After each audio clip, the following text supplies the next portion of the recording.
Another spiny-skinned invertebrate which lives under the sea is the starfish. It moves with ease across the seafloor.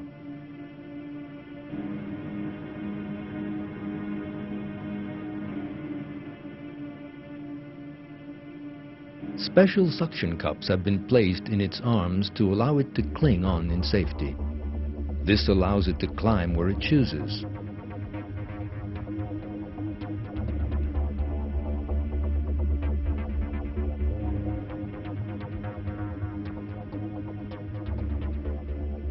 It is also thanks to these suction cups on its arms that it is able to catch and feed on plankton.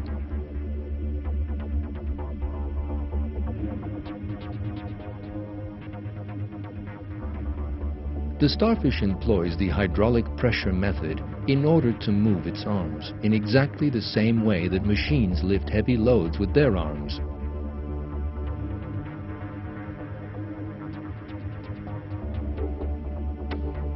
The starfish has tubular feet along the length of the inside of its arms.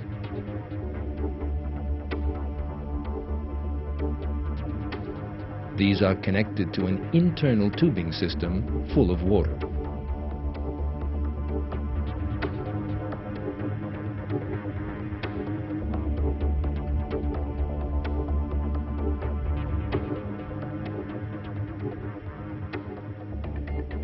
When the muscles contract the tubes, the hydraulic pressure which results sends the liquid to the feet. In this way, hydraulic pressure sets up a wave movement in the feet. Thanks to the liquid pressure within the arms, the feet move, one backwards and one forwards, allowing the starfish to move where it wishes. This flawless design is a proof of creation for believers. In Surah 45, the Almighty God reveals to us the need to consider living things. And in your creation and all the creatures He has spread about, there are signs for people with certainty.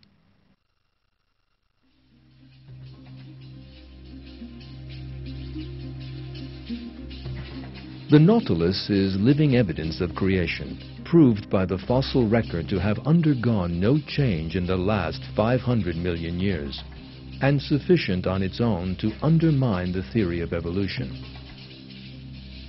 The creature takes its name from the submarine in Jules Verne's famous novel, and attracts the interest of scientists with its impressive design.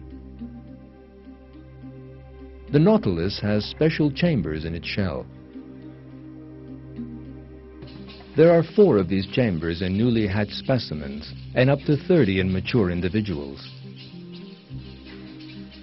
The creature occupies only the outermost chamber. The job of the other chambers is, just like in a submarine, to hold in and release air to allow the creature to descend to specific depths. The nautilus is thus capable of swimming at ease in depths between 90 and 450 meters. The nautilus rises by filling these chambers with air and descends into the deep by expelling that air. But where does it find that air? Scientists seeking an answer to that question encountered a miraculous system. A special gas is produced by biochemical means inside the nautilus's body. The gas changes place with the water in the chambers. This technique, which man began to employ in submarines in the 20th century, has been used by the nautilus for millions of years.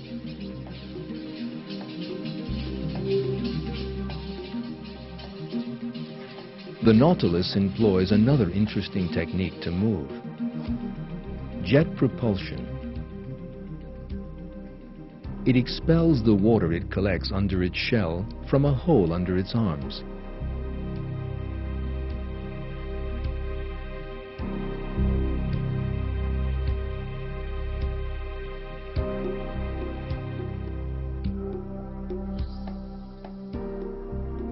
The nautilus's shell allows it the possibility of camouflaging itself.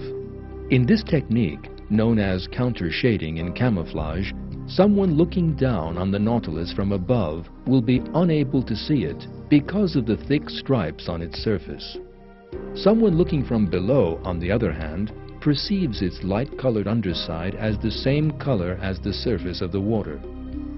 It is quite impossible for the Nautilus itself either to know the chemical reaction which produces the gas or to set up the structure to carry out that reaction inside its own body. Neither the Nautilus nor blind chance designed the complex structure within its shell.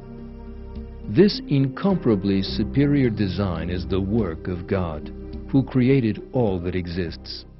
His attribute of El-Badi, the originator of all creation, is revealed thus in one verse of the Qur'an. He is the originator of the heavens and the earth.